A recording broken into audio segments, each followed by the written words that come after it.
Motorway Lahore پہ بڑا دکھی ہے۔ اب یہ کیا ہے اس پہ تو ابھی کنفرم نہیں ہوا کہ یہ حقیقت ہے یا فسانہ ہے، لیکن ایک بات بتا دوں، اس کے پیچھے بڑی سازش ہے۔ ٹک ٹاک اس کی سازش ہے۔ یہ جو ٹک ٹاک آپ کی سائٹ چل رہی ہے نا، اس نے جنسی ہیجان انگیزی پیدا کر دی ہے، جنسی درندگی پر لوگوں کو لے آئی ہے، نئی نوجوان نسل۔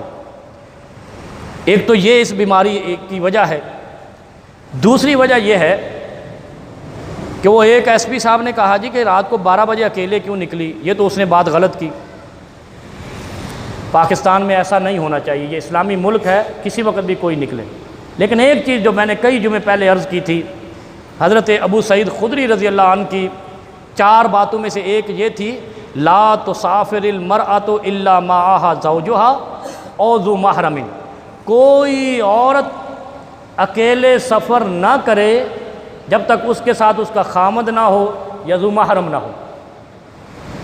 جب تک محرم اور خامند نہ ہو تو کوئی عورت سفر نہ کرے۔ پھر رات کا سفر ہے، اور پاکستان جیسا ملک ہے، یہ غلطی ایڈمٹ کرنی پڑے گی، اس میں کوئی شک نہیں ہے۔ تیسرا یہ ہے کہ عورت کے لیے کیا حکم ہے۔ آپ اندازہ کریں، ایک خاتون ام المومنین سیدہ عائشہ رضی اللہ تعالی عنہ کے پاس آئیں، کہا ہے ام المومنین، آج میں نے طواف کعبہ کے دوران 3-4 مرتبہ حجر اسود کو بوسہ دے لیا۔ سن رہے ہیں نا، بیدار مغزی کے ساتھ۔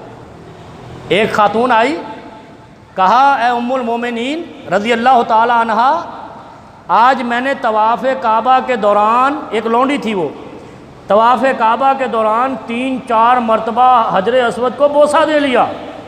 آگے ام المومنین رضی اللہ تعالی عنہ کیا ارشاد فرماتی ہیں، لا آجارک اللہ تدافعین الرجال، فرمایا تجھے اس کا اجر نہیں ملے گا، تجھے اس کا اجر نہیں ملے گا، اس لیے کہ تو نے کتنے مردوں سے مزاحمت کی ہوگی بوسہ دینے کے لیے۔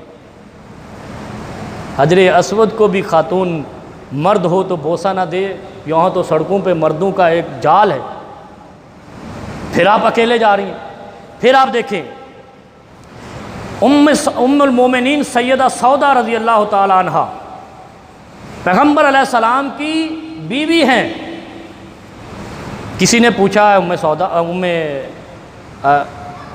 ام المومنین سیدہ سودا، آپ حج اور عمرہ کیوں نہیں کرتی؟ رسول اللہ صلی اللہ علیہ وسلم کے بعد پوچھا آپ حج اور عمرہ کیوں نہیں کرتی؟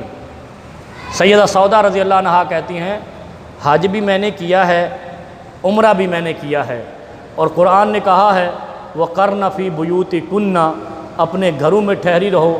میں نے پیغمبر علیہ السلام اپنے تاجدار کے ہوتے ہوئے حج بھی کر لیا ہے، عمرہ بھی کر لیا ہے، اب قرآن کا حکم یہ ہے گھر میں ٹھہرو، میرے لیے وہی حج اور وہی عمرہ کافی ہے، اب مردوں کی بھیڑ میں حج نہیں کر سکتی۔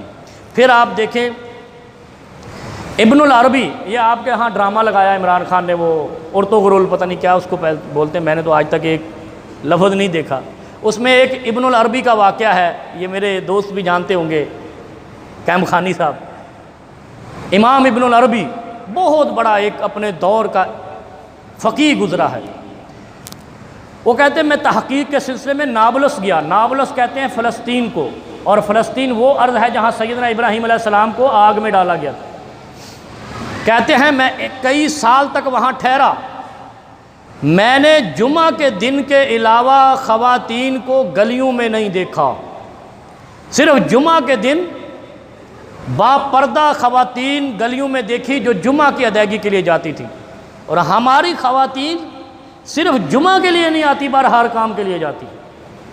یہ ہم مسلمان ہیں نا، اور جنہیں دیکھ کے شرمائیں یہود، کہا تھا نا اقبال نے، اقبال پاگل نہیں تھا، وہ عکاس تھا قرآن کے ترجمے کا، پیغمبر کے فرمان کی عکاسی کی ہے اس نے کیوں کہا؟ یہی وجہ ہے۔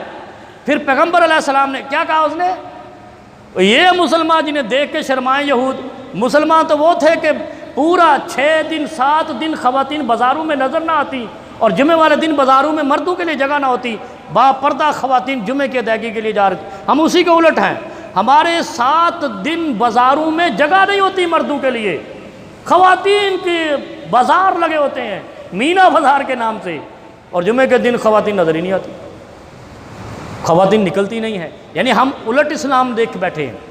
اور اسی اسلام کو جب اقبال نے دیکھا کہ یہ کیسا اسلام لے کے بیٹھے مسلمانوں نے کہا تم سے یہودی اچھے، جو پچھلے جمعہ میں نے کہا وہ آزادی والے دن جب فرعون سے آزادی ملی روزہ رکھتے ہیں، ہم وہ طوطی باجا بجاتے ہیں، یہ ہم الٹ چل رہے ہیں۔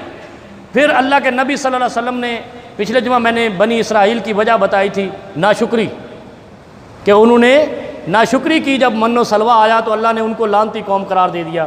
آج دوسری سن لیں، نبی علیہ السلام نے فرمایا اتقوا النساء فإن اول فتنۃ بنی اسرائیل کانت فی النساء۔ حریص قوم تھی، اسی طرح کی جنسی ہجان انگیز قوم تھی بنی اسرائیل۔ آج بھی آپ کو یہودی عیسائی ایسے ہی نظر آئیں گے، جنسی درندگی کرتے ہیں اور کوئی مقدمہ نہیں ہے، ان کے ہاں سب حلال ہے، اور تم تو مسلمان ہو، پاکیزہ ہو، کچھ تو خیال کرو۔ اگر تم مسلمان نہیں ہو، تم مسلمان ملک میں ہو، ایسا قانون بنواؤ کہ جس میں جو جنسی درندگی کرے اس کو وہی سزا ملے۔ اگر وہ نہیں دے سکتے، وہ دے لو جو جنرل ضیاء دیتا تھا۔ وہ کیا کہتا تھا؟ اس نے کہا جو جنسی درندگی کرے گا اس کو کوڑے لگیں گے، اور اس نے کوڑے لگوائے، اللہ اللہ، ایسے لوگوں کو کوڑے لگوائے جو زیادتی کرتے تھے۔ اور ویسے بھی اسلام نے اس میں فرق رکھا ہے، شادی شدہ شخص اگر جنسی درندگی یا زیادتی کرتا ہے اس کو رجم کیا جائے گا، اور غیر شادی شدہ کو کوڑے مارے جائیں گے۔ یہ اسلام کا فرق سمجھے، غیر شادی شدہ اگر زیادتی کرے تو ان کو کوڑے ہیں 100 کوڑے، اور اگر شادی شدہ کرے تو رجم ختم کر دو، اس کو پھانسی کی سزا دے دو۔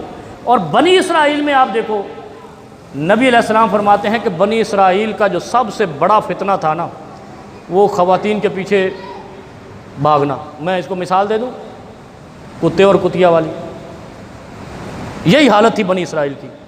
وہ ان کی صرف ایک برائی نہیں تھی، جب وہ اللہ نے ان پر من و سلوہ دیا، نازل کیا، تو وہ تکبر میں آ گئی۔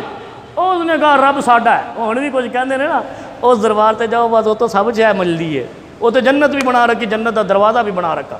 ایسے ہی ہے نا، اسی طرح بنی اسرائیل کی بیماری تھی۔